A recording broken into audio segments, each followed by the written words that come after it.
Here, jail, wherever you fail, I believe that the fuck-ups go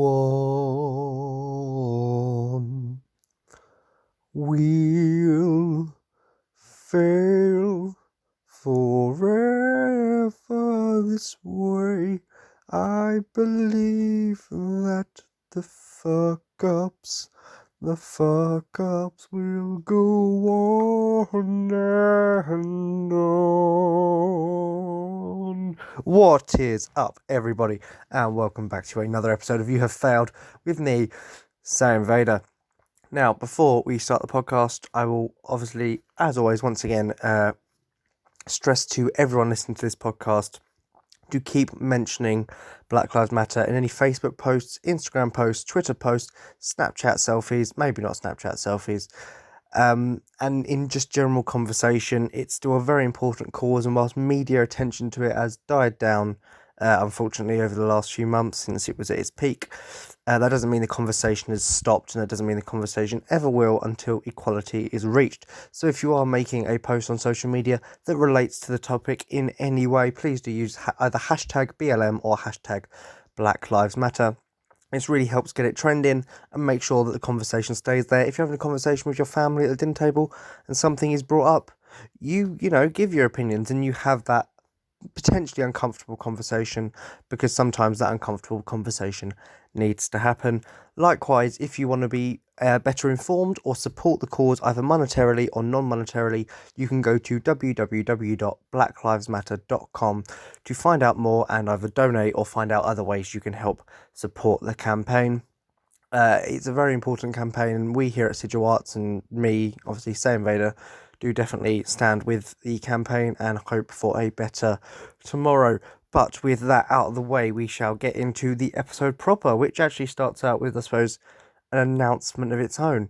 And that announcement is that we hit 400 lifetime listens, guys, and that is fucking brilliant. I'm honestly, thank you to anyone and everyone who has ever listened or ever will listen to this podcast. It's been an absolute joy to make this podcast, and yeah, I've loved every step of it, from episode 1 and 2 that I can't even go back and listen to because they're god awful, to where we are now, the satirical piss take, me quote unquote pretending, except I'm not really pretending, to be an absolute idiot. Yeah, I'm so happy with the show. I'm so happy that all of you guys have enjoyed listening to it, and we've got 400 listens finally. So thank you so much for that. Yeah, and also I hope everyone enjoys the rebrand. I didn't really talk about that in the last episode because it was a very somber, more serious, focused episode. But I hope everyone enjoys the Sigil rebrand. Cornelius and Merck worked very hard on that. I hope I said that right. I'm sorry. If I didn't, I'm going to blame the British accent.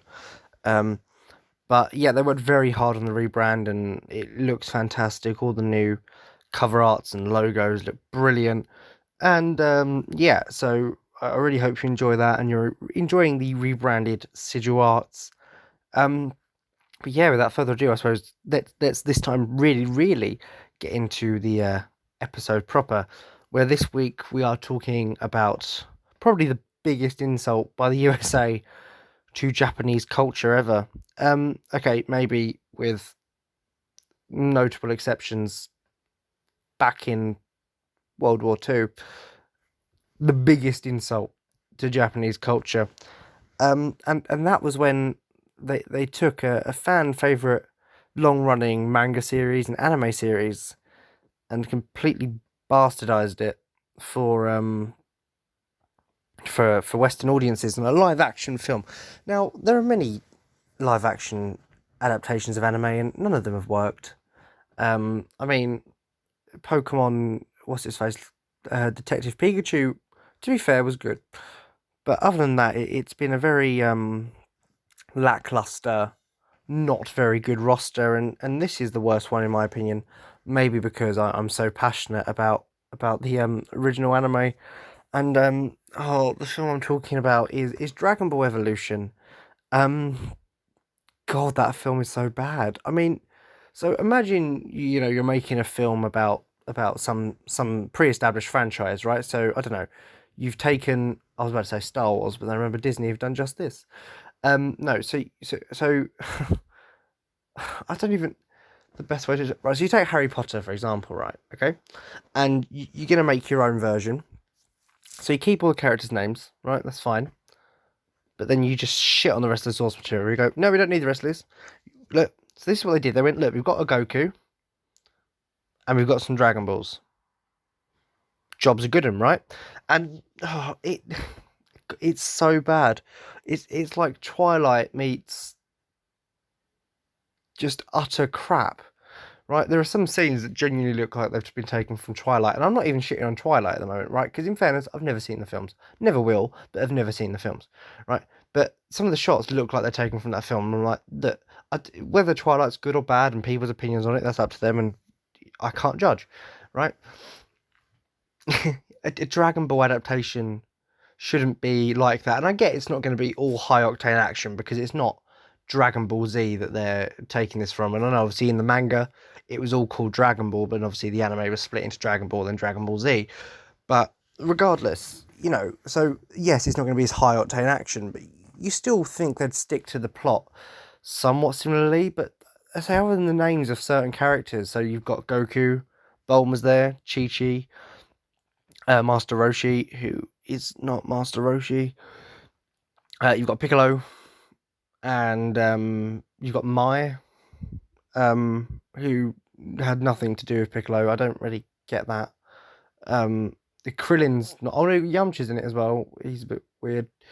Krillin's not even in it. Goku's best friend, like little bald guy, little monk guy. Like Goku. The guy that Frieza blows up in Dragon Ball Z that makes Goku turn Super Saiyan. Yeah, the guy that's that important to Goku. It triggered an ancient prophecy and transformation within him. Yeah, that one. Yeah, he's not in the film. Good job. And do you know the biggest problem this film had? And maybe this should be something I should say for the later analysis, but you know what? I'm throwing this out there now because this did piss me off. Like majorly pissed me off. So when I found this out, right, genuinely, Akira Toriyama came onto set, right, to offer. In case you don't know who Akira Toriyama is, he's the original guy who wrote the Dragon Ball manga, and obviously then oversaw Dragon Ball, Dragon Ball Z. Didn't do Dragon Ball GT, that's why that's shit as well. And then obviously Dragon Ball Super, he still writes the story for that, and is heavily involved in and designs all the characters. Like even in the new ones, he designed Beerus. He completely wrote the script for Battle of Gods. Basically the George Lucas of Dragon Ball. He is the creator. He what he says goes. Quite frankly, right? So he came onto set of Dragon Ball Evolution to one, see how his property was being used, which is fair enough. If you've made a franchise, you want to see that it's being used correctly. If you've given the rights over to someone else, so there's nothing wrong with that. But so that's good. He come onto set, and from all his accounts, he got treated with absolute disrespect. No one cared about his ideas or opinions, and they sort of forced him to leave. Now, I don't know about you, but if you've got the creator of the franchise there, I'd use his wisdom, right? If I'm making a Star Wars film and George Lucas walks onto set, and I've got a chance to be like, oh no, what do you think about this, that, and the other? You take that advice. So if Akira Toriyama has walked onto the set and he's saying, oh no, I don't think this is right, I think you should change this, do this differently, and you've gone, no, can you please leave? You've got to realise you're doing something wrong at that point. Like, you can't know the source material any better than, especially when, right, and this is true as well, the writer or director, I can't remember which one, admitted that before this he had never seen or read a single episode or chapter or page of the Dragon Ball Z product, right? He'd never watched an episode, never even read a part of it, so he didn't know what he was doing. He sort of just was given a brief, as were most of the actors, on roughly what was going on, but he didn't actually know. He had not been told what, or he hadn't watched it. He didn't, and the treatment of Akira Toriyama just makes you think, right, so you actually don't know what you're doing. You don't know the story. You don't know the characters. You don't care about these story or characters. Because I think with franchises like this, you need someone who cares about those characters. I think that's something that's gone wrong with Disney and Star Wars, and I know that's a different conversation, really. But they don't care about it, right? Whereas So you don't care about Dragon Ball, so you're directing a Dragon Ball film. Honestly, nice one, mate. I wish Frieza would have done that to the fucking director of the film because it's stupid, right? And then, oh, so you don't know what you're doing, but you make the film anyway. You kick out Akira Toriyama, and the one good thing to come out of this, I will say, it was the poor treatment of him on the set and the film in general that actually inspired Akira Toriyama to write the plot to Dragon Ball Z Battle of Gods, which obviously is my favorite Dragon Ball film of all time. Is obviously, and it was also the film that relaunched the Dragon Ball franchise and gave us Dragon Ball Super. It's the film that brought the franchise sort of back from the dead. 'Cause obviously, Z ended years ago, so so technically, I've got Dragon Ball Evolution to thank for saving the Dragon Ball franchise. But I've also got it to thank for fucking painful viewing experience. So right, Goku, right? I don't know how much of you know Dragon Ball, but obviously Goku's an icon in anime and pop culture in general. Like Goku's massive, right? Especially in Japan. He's sort of their equivalent of Superman, except he's way more popular and is painted on way more fucking airports as like on murals to welcome people into the country. And obviously he's very popular over in the West as well. Like Dragon Ball is massive. It's probably one of those mainstream anime that everyone knows about, but is also very good, right? It's just brilliant. You can't know anime without knowing of Dragon Ball, even if you haven't really watched it.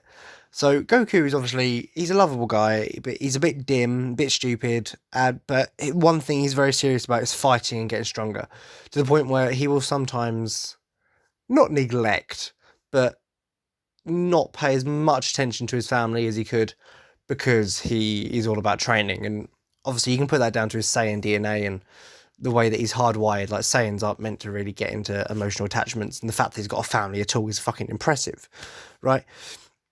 But he's all about, like, literally to the point where in Dragon Ball Super it's revealed that he's never actually kissed his wife, which I don't really understand because he's got 2 kids. So you can have sex with her, but you don't kiss her. I don't, whatever, right? But he's a bit stupid, but he's all serious about training. And another thing is that he never went to school. He was raised by his grandpa, who was obviously the guy who found him when he crashed to Earth in the woods, right? Whereas in this version, do you know what gets him serious about fighting? Is genuinely the power of boners. He cannot channel his ki. He cannot perform his attacks until he starts seeing Chi-Chi and he wants to impress her, right? And that really pisses me off. I'm like, this is the Goku that literally, was like, no, I'll stay dead so I can train more. And which, yeah, is a dick move. I'm not denying it, but that's who Goku is, right? The training and fighting is his entire life. Whereas this one's like, now I want to fuck this girl. So, Kamehameha. That's not Goku. Also, they sort of changed the whole backstory. So obviously, you don't find this out until Dragon Ball Z, but the reason he has a tail, or he doesn't even have a tail in this, does he? Okay, he doesn't even have a tail, which is stupid. How does he turn into Ozaru without a tail? Right, okay. So originally, he crashed to Earth because obviously Planet Vegeta was destroyed in a very Superman-like fashion, and he was sent there. He was found by his grandpa, raised in the woods, yada, yada, yada. Right, but obviously he's an alien, and that's why he has a tail. He's part of the same race. Right, in this one, right, the reason I can't even stress this enough, that it's how stupid it is the fact that Ozaru isn't a transformation of the Saiyans, which is obviously where he turns into a great ape. That's the name of the great ape, is Ozaru, or Ozaru, or however you want to pronounce it. Right. In this version, it's because he was Ozaru, who was a minion of Piccolo's, King Piccolo's, and when they lost the ancient war, he was reincarnated, and it took 3,000 years for that reincarnation to crash into the earth. And when the sun goes red on this one occasion, no, not the sun, the moon goes red on this one occasion, he will once again become Ozaru. And that, quite frankly, is stupid. I get the moon part, because that was part of it. It's a very werewolf-esque transformation, where if a Saiyan's got a tail and they sort of look up at the moon's rays and energies will cause a transformation into the great ape form. And that's great. That's how Saiyans work, and I've got nothing against that, But then the way Dragon Ball Evolution does it, I'm like, I'm sorry, so he crashed to Earth because he's a reincarnation of an ancient wolf ape beast that didn't kill his grandpa. His grandpa was killed by Piccolo in this version. Because obviously the big part in Dragon Ball, one of the big reveals to Goku is the fact that, especially, I think it's in Dragon Ball Z, I think it's the first time he realises and gets told that he's actually the one that killed his grandpa, because he accidentally turned into an Ozaru one night and crushed him in the house. And that's something that obviously Goku didn't realize until his adult life. His friends around him figured it out because obviously this happened before he met them. But they figured it out. But they didn't tell him for his own sanity. But they removed his tail, realizing that was the key to the transformation. Well, that or the moon. But they didn't have the power to destroy the moon then. But Piccolo Jr. does that later in Dragon Ball Z. So in this one, King Piccolo does it by using the Force to crush the house on him. And then he gives Goku the 4-star Dragon Ball, which is obviously the Dragon Ball that Grandpa Gohan had anyway. Like, the 4-star Dragon Ball is... Grandpa Gohan's obviously the name of his grandpa, and that's who his son Gohan was named after, when obviously he was born. Yeah, and I just don't like how they changed Goku's character. Like, they changed him from lovable idiot into a horny teenager, and, like, this is what I mean where it gets a bit Twilight. Because not even just some of the shots look at, I'm like... This isn't a love story. Like, Goku and Chi-Chi's great and all, but their romance isn't a love story in conventional terms. It's very much, he agreed to marry her when they were like 4, when they were like 6, and he didn't really understand what it was. She never forgot that, and then had a fight with him, and then he agreed to marry her. Still not really knowing what marriage was. Don't get me wrong, he loves her, but it's not a conventional love story. Like, it's not. Whereas in this one, he's definitely doing everything to impress her, and I'm like, that's not Dragon Ball, and that's not my Goku. It's a bit dumb. Like, the best way I can put it is it's fucking dumb. Like, dumber than Goku is. Right, and that's saying something, because he ain't the sharpest tool in the shed. He's looking kinda dumb with his finger and his thumb in the shape of a forehead. And the dumb stuff coming in, the dumb stuff coming in, the dumb stuff coming in, the dumb stuff coming in, the dumb stuff coming in, the dumb stuff coming in, the dumb stuff coming. And do you know what else doesn't stop coming? Merch on King Styles Apparel. That was a really bad segue, but we're going to go with it. Yeah, please do check out King Styles Apparel. They are obviously the sponsors for the week, as they have been as a recurring sponsor for the previous few episodes. Do go check them out. They've got brilliant collections. They've got the Failure Wear. They've got the Klansmen Unite. They've got the Creators of King's Eyes and the Statement collection. Currently, I don't think they've added another one quite yet, unless they have, and I've completely missed that. But do go check out the collections, guys, and obviously support your favourite podcast hosts. The designs have been... Lots of people have worked very hard on the designs for them, and obviously your favourite hosts work very hard to put out good content, so why not support them by picking up a good shirt? Like, if you wanted to support me, you could pick up something from the Failure collection and show your support for some of your favourite franchises, like a long time ago, the Failure Far Far Away, you know, Go Power Failures. The fact I can't fucking spell, and the word episode is my absolute nemesis. Although I think King's Eyes is realising that I just can't spell anything at this point. And of course, trust me, I'm the Failure. My favourite of the collection, actually, the Doctor Who shirt. Please do go check all of the stuff out. And obviously check out the other collections and support your other favourite creators as well. Link to that is on kingseyes.life. And if you go onto the podcast page for either You Have Failed or And Finally, you can also find links to the store there.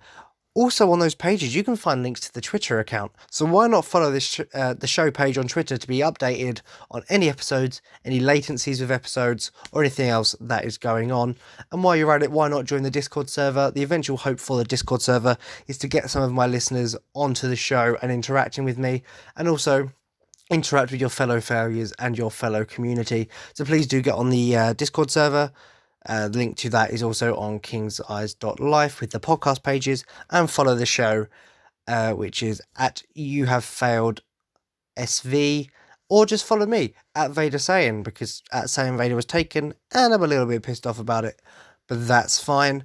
Without further ado, we'll get back to my complaining about why Dragon Ball Evolution is just the biggest insult I've ever seen in my entire fucking life, except for maybe The Last Jedi. I'm not sure which one I hate more. They're both dog shit. Right, so let's say Krillin's not even in it, that's whatever. Piccolo, right, why is Piccolo going around in like a floating gun shit? He did go for the Dragon Balls, and I get that, but he was a more cunning villain in the original. Like, he released all the world's criminals onto the street in sort of like a purge style thing to take control of the world. And he was a really strong martial artist as well. And in this one, he's just a bit strange. Like, where is his children as well? Where's like Tambourine and I forgot the other one, Cymbal, I think one of them was. They're all sort of percussion instruments or woodwind instruments. I can never remember. I think they're percussion because that's what I think a piccolo is as well.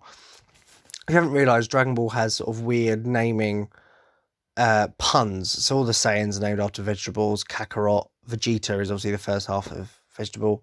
You've got Raditz is radish, Broly is broccoli. Tarbell is the second half of vegetable, which is why he's Vegeta's younger brother. And there are other ones like Bardock or Nappa, but I think they are they're Japanese names for vegetables. Then you've got the Ginyu Force, all named after I think dairy products. Like I think like Berta is butter. Ginyu I think is something like milk or something itself. Like they're all Frieza and his family are all just cold. So you've got King Cold, Freezer and Cooler, Bibbidi Bobbidi Boo. Like Akira Toriyama liked his puns in his names, but right, and the point is none of Piccolo's children were in it. And for some reason, Mai, who was originally part of the Pilaf gang, who are obviously the original antagonists of the Dragon Ball franchise before Red Ribbon Army and then King Piccolo, and then his son Piccolo Jr., who ended up becoming a good guy, sort of like the original Vegeta. So she's part of the Pilaf gang. I say they're the first villains in Dragon Ball, they're now sort of reoccurring. They're sort of good guys, I suppose, now in Dragon Ball Super. In fact, Mai's now dating Trunks. But the point is, right, Mai has nothing to do with King Piccolo, but for some reason she's his sexy hot assistant in this one. And it's just a bit dumb. Like, no, can you please stick to your Dragon Ball lore, please? And speaking of, why is Bulma suddenly fucking Lara Croft in this film? Right? Bulma, right, I'm pretty sure she originally... Oh, what was her original wish in the original Dragon Ball? It was for a boyfriend, I think, and... Like, I can't remember. I think they somewhat changed that in Dragon Ball Evolution, but for some reason she's suddenly Lara Croft. So in the original one, she was just someone looking for the Dragon Balls to, get them and make the wish, which is what the Dragon Balls are for, obviously. Whereas in this one, she's more an adventurer. She's got guns and she's like going around shooting and stealing the Dragon Balls, like fucking Mission Impossible. And I'm like, that's not Bulma. Bulma's like the tech genius scientist who, can build anything, including a time machine, which she did build. Right, who eventually made the Principal Saiyans Vegeta himself settle down. Like, she's an impressive woman, but she's not fucking Lara Croft, and it's just a bit dumb, right? And, like, okay, no, actually, before I carry on with the characters, honestly, I forgot this. This is how bad it is. I tried to plug it out of my memory, the most stupid part. Right, so the original reason in Dragon Ball why Goku doesn't wish to bring his grandpa back, right, is because by the time he eventually collects all the Dragon Balls, you can't do it. I think Shenron sort of has which is the name of the dragon that grants the wish. I think he's got a limit on I think it's like a year. So if they've died within the last year of something other than natural causes, he can bring them back. Obviously, Goku's grandpa died years before the events of Dragon Ball took place, so he didn't revive him. That makes perfect sense, right? In the film, however, right, in the final fight, Master Roshi dies, right? A guy that he's known for, a week? I think it's a week. They make it very clear they're on a time frame here, right? But at the end, he decides to revive that guy over the grandpa that raised him from birth, because, like, this is all taking place within a week. So, like, how much of a dick is Goku in this film? Like, I get that, for the sake of the lore and everything to make sense, technically, Master Roshi needs to be the one that's alive. But in that scenario, would you revive the guy you've known for a week or the grandpa that you love and raised you from birth? Like, it's a very obvious option, and it's the fact that, you'd revive... I mean, you'd revive your grandpa. It's so dumb. Also, why is there suddenly a chant for releasing Shenron in a weird pose you have to do? Normally, you just sort of call for him and he shows up and you grant your wish and the Dragon Balls scatter again. But this film just sort of takes away... Obviously, that's what happens when you cut down a God knows how many manga volume story into a feature-length film, but you lose a lot of the heart and the characters especially. But in this one, I think you lose the whole moral of the story, because I think all of their wishes that they wanted, I don't think Goku even wanted it. Not that I can remember, I don't think he had a wish. Not that I can remember back in the original Dragon Ball. But all the other characters he meets that do have wishes, you tend to find that their wishes are granted, but without the use of the Dragon Ball. So Bulma ends up getting a boyfriend in Yamcha, who she eventually dumps for Vegeta, the guy who inadvertently killed him. That's not the point. And, all the others get all these things they wanted along the way. And that was, I think, the whole point of it is, along the journey, they got all of this without them even realizing, they made friends for life, and that's sort of all just taken away for the cheap sort of materialistic side of it, and just to get in a few action sequences that, like, right, so the ki blasts, right?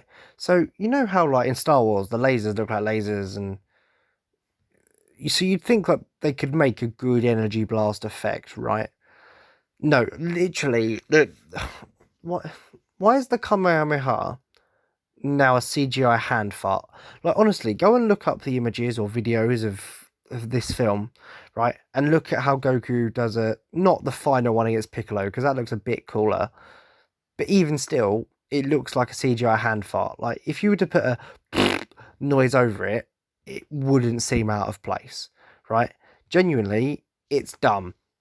It looks stupid. And also, sorry, why does Master Roshi call the Crane Shadow Strike, and then by extension the Kamehameha, a fucking airbending technique? I'm sorry, what? You're mixing up your... That's not Dragon... That's Avatar Last Airbending over... Yeah, that's another fucking film that you've ruined the source material. This one doesn't have airbending, it's all ki. It's inner energy that you unleash into powerful, devastating waves, like the Kamehameha.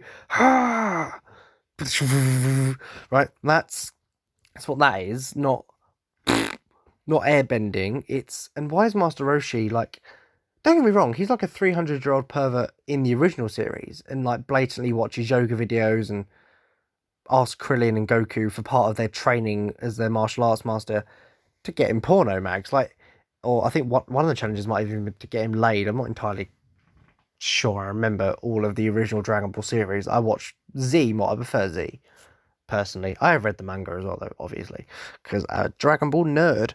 But yeah, and in this one, he just seems a bit more perverted whilst being so less, like, it's not like, because in anime, like, you've always got that old weird character and it's just a staple of it. But Master Roshi, whilst being a bit of a pervert, he has his charm to him. Like, he's funny, he is kind, he's caring, like, and he genuinely cares for his students. You see that in Dragon Ball Super, where he sacrifices his life for a bit for Goku and Krillin, but Goku manages to revive him, fortunately, without the use of Dragon Balls this time. So he's genuinely a nice character. In the film, I'm like, why are you just a weird, perverted psychopath? Like, you don't have the charm that makes Master Roshi likable. None of the characters are likable. I mean, don't get me wrong, Yamcha's probably the only one that, even in the anime, is a bit annoying. But I think he's meant to be that sort of weaker character by the end of it, and that's fine, right? But there's not a single character in the film I like. Don't get me wrong, obviously I'm more of a Vegeta fanboy anyway, like Vegeta over Goku any day. I still like Goku, right? I wouldn't be a Dragon Ball film fan if I didn't like Goku. So for me to actually walk out of this film saying I hated Goku, I hated Bulma, I hated Roshi, I hated Piccolo, and I know this isn't Piccolo that people are most familiar with, which is Piccolo Jr., that then appears in Dragon Ball Z and Super, subsequently as a good guy. But even King Piccolo, like, like the senior, I enjoyed as a good character and was a brilliant villain. In this, I'm like, you just look like the Mask. Like, you genuinely look like fucking Jim Carrey in the Mask. It looks so dumb. It's all just so dumb. And then Ozaru is not even that big. He's just maybe twice the size of an average human. Whereas in the anime, Goku was fucking big enough to tread on his and his grandpa. Don't get me wrong, it was a small house. But tread on the entire house and fucking kill his grandpa. Right, it made you taller than fucking buildings. Right, like, you were giant. You were Godzilla level, kaiju level. That's what saying Great Ape is, right? Whereas in this, it's like fucking looking at Chewbacca. just with awful CGI wearing Goku's gi. Right, that's actually a good point as well. Right, why does the gi not rip? Is it made by the Saiyan material that makes Saiyan battle armor stretch like that? Because like Goku shouldn't have that on Earth. Every time he's transformed, his clothes have ripped with it. Right? It's because human clothes can't. He's significantly bigger, right? And it's guys, it's so dumb. They've ruined all the characters. They've ruined the plot. They actually made me hate Dragon Ball. Like even Dragon Ball GT, while I thought it was a bit boring, like you can still like Super Saiyan 4's fucking cool. Super Saiyan 4 Gogeta's cool. The Shadow Dragons have some of them good designs, and the fighting's okay. It is what it is. But then, like, you can still enjoy it. And then you've got Dragon Ball Evolution, and it's like, it's just so dumb. Like, it's not even. It doesn't deserve to be called bad. It's just fucking dumb. I can't stress this enough. It hurts. It's so badly made, and you can tell they had no respect and no care for the source material. Like, I didn't care about these characters the way you should if you're making a film on them. Like, obviously, I'm someone who's invested in these characters and has been for a very long time, and I love my Dragon Ball, and I always have. And these are characters that they have so much depth to them. And I know you can't fit all of that into a feature length film, but it's when you fit none of it into the feature length film. I'm like, you've got a bit like, come on, like, show some love to these characters that are beloved by so many people. Like, you're messing with a franchise that has so many fans worldwide, and you're not showing any respect to the source material, to the creator, and to the characters. You're not even getting your main character right. It's like in The Last Jedi when they fuck up Luke Skywalker. It's like, really? Like, you're fucking up the main character. I know he's not the main character anymore, but he was. Right? And you take Goku and you just make him some horny secondary school, high school student who doesn't really care about fighting, but just cares about getting a Chi-Chi. And I'm like, look, that's great, but that's not Goku. That might work for a shitty teen rom-com chick flick, the sort of shit that a girlfriend would make you watch, but you don't really want to because you'd rather be sitting there watching anime, or a boyfriend or whoever your significant other is. I'm not here to judge. So, it's the sort of thing that you might be forced to watch by a significant other or a sister or a housemate or a roommate, whatever, but it doesn't work for Dragon Ball. Dragon Ball is an action adventure comedy in a lot of places as well. And this film didn't make me laugh, it made me cringe. It's like the bit where Master Roshi is first being introduced and he's like, I am Wuten Roshi, the Invincible. And Goku's like, my grandpa's dead. And then Roshi's just like, oh. And I think that was meant to be a funny moment. But I just remember thinking, like, what the fuck? Like, it's not funny, it's just weird. It's making Master Roshi unlikable. It's making Goku even more unlikable. There's also a lot of the direction for the film's weird as well. Every time someone speaks, they're like, oh yeah, that's really good. I really like it because it's really, yeah. Like they just take really long, unnecessary pauses with like every conversation. It's like, right, in this scene, you're trying to sound mysterious. Ah, yes, but in this scene, come here, I've got a secret for you. You're going for mysterious. So you drag out those questions and you drag out those lines. So you just keep more people wanting more. And I'm like, no, it made me hate the film even more than I already did. Like, why is Goku not an alien? I know at that point in Dragon Ball he didn't know he was an alien anyway. But it was also about, to be fair, I think when Dragon Ball, the original series was going, he was about 11, right? But, so he wouldn't be at he would be at secondary school, but not, like, this Goku's, what, 16? And like, his hair stands up when he sees Chi-Chi, and he can suddenly use fucking airbending attacks when she's around, she's trying to impress her. And I'm like, and most of the fights in the film seem to be done with guns. I'm like, are you serious? You're literally doing Dragon Ball, a series famous for its fights, right? Whether you go for Z, Super, or the original series, and GT, they've all got epic fights that people remember, whether it's Goku versus King Piccolo, Goku versus Piccolo Jr. in Dragon Ball, Goku versus Vegeta, Goku versus Frieza, right? Frieza versus Vegeta, Goku or Frieza versus Cell, Gohan versus Cell, Vegeta or Goku versus Kid Buu or Majin Buu, right? Versus the Shadow Dragons, Goku versus Jiren, Vegeta versus Jiren. Any of the Tournament of Power, right? When characters who actually have names start fighting, right? Like, and so, like, you've got a series famous for fights, and, like, until the end where fucking the Mask and not Goku decide to have their really bad CGI fight, which involves gut punch, face punch, gut punch. Like, not an actual fluid fight. Like, there's no fluidity in it whatsoever. Like, you watch films like The Kingsman, and you're like, wow, there's some really good fluid fight scenes.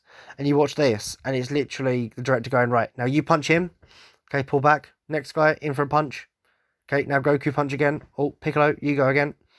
There's literally, it's not a fight, right? But until then, I'm pretty sure most of the fights are done with fucking guns, right? As there's Bulma and Maya having shootouts, and I'm like, once again, Bulma's not Lara Croft. I don't think she'd ever pick up a gun in her life. It's just not right.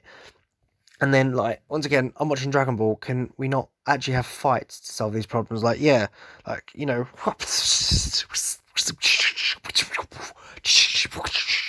Kamehameha! Like, imagine Vegeta turned up to planet Earth and fucking, when Goku goes to fight him, he just goes, you know what, fuck this, and just pulls out a fucking AK-47. And don't get me wrong, I get that, yeah, okay, fair enough. Guns don't hurt Goku. He's invulnerable to bullets.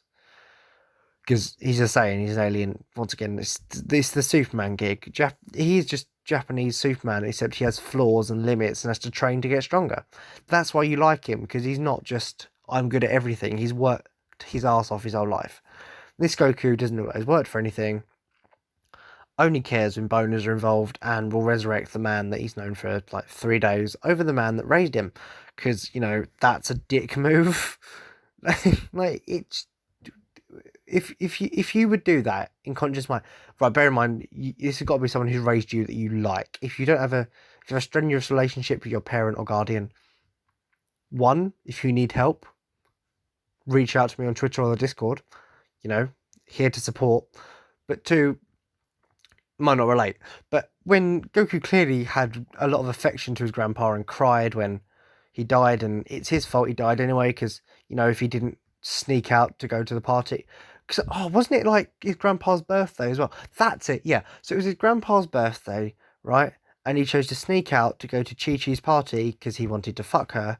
So he left his grandpa on his own on his birthday to eat his birthday cake. Fucking Piccolo turns up and kills him, right? And steals the Dragon Ball that he has, like his prized possession. So Goku is literally... So they think he's bad in the anime, where sometimes he doesn't pay attention to his family as much as maybe he should. But then again, they're financially stable. At any point, either the Ox King, which is Chi-Chi's dad, has them, or in Super they win like 100,000 Zenny, which basically has them set for life, right? So he goes off training, it's his hobby or whatever. And so if you think he's an asshole in that, you haven't seen, because like he just ditches his grandpa and then doesn't revive the guy when he gets the Dragon Balls. Like, because I'm pretty sure the whole reason he sets off to get the Dragon Balls in this film is to revive his grandpa, and he doesn't even do it. He picks not Master Roshi over the man that raised him, and it's such a dick move, and it's so fucking dumb. Like, I really can't. I'm sorry if that hurt your ears. Guys, it's dumb. It's really dumb. It's actually hurting my brain to think. It's making me want to go back and watch that Goku versus Frieza fight, because it's what, 1:30 in the morning now, and that's only a 3 hour long fight, longest fight in anime history. So, I can make that, right? Like, 3 hours, Goku vs. Free, it's good, yeah? It's either that or watch Dragon Ball Evolution, and honestly, you watch that film, it feels like it's gone on for an eternity. By the time it's finished, you're like, I wouldn't mind, but the funny thing is, they thought they were going to get a sequel. Because at the end, you're like, oh, look, King Piccolo isn't dead, he's alive. Ooh.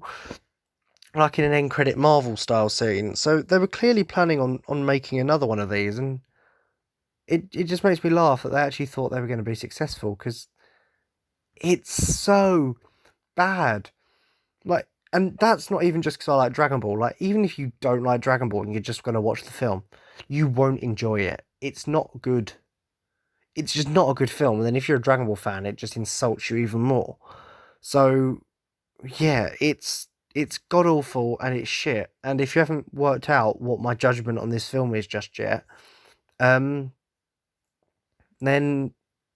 maybe you're a bit dumb too. Because quite frankly, Dragon Ball Evolution, you have failed this franchise, right? Just stop existing. Genuinely stop existing. You're actually a waste of everyone's time. And it's painful to know you exist. However, I kind of have you to thank for Dragon Ball Z Battle of Gods and Dragon Ball Super. So in a weird way, thank you, but at the same time, you're still a shit film, and the fact that you inspired a really good one doesn't give you any exemption from my judgment here. So you have failed. You are dog shit. See, Cornelius, I do fail some things on this show. It's not just me that fails all the time. Sometimes the occasional film or TV show will fail too. Things do fail, and you have failed, guys, I promise. Rant over. Thank you so much for listening, guys. Once again, I really do appreciate you tuning in every week, and I love the fact we're at 400, and here's to the next 400, and here's to get into 1,000. That'll be absolutely brilliant. So please do remember to share this with your friends if you enjoyed it. If you're listening on Apple Podcasts, please do give me a rating. If you think I've done a shit job, you can give me a shit rating, but just give me a rating on Apple Podcasts if that is what you are listening to me on. And if whatever platform you're listening to me on has a rating system, let me know. Heckle me on Discord, heckle me on Twitter, let me know how I'm doing, give me more topics you want me to talk about. Just thank you so much for listening. I genuinely really do appreciate that. You have not failed me, and you've made me so proud of this show that we've made it to 400 lifetime listens. So I hope you enjoyed the episode, guys, and I will see you next time.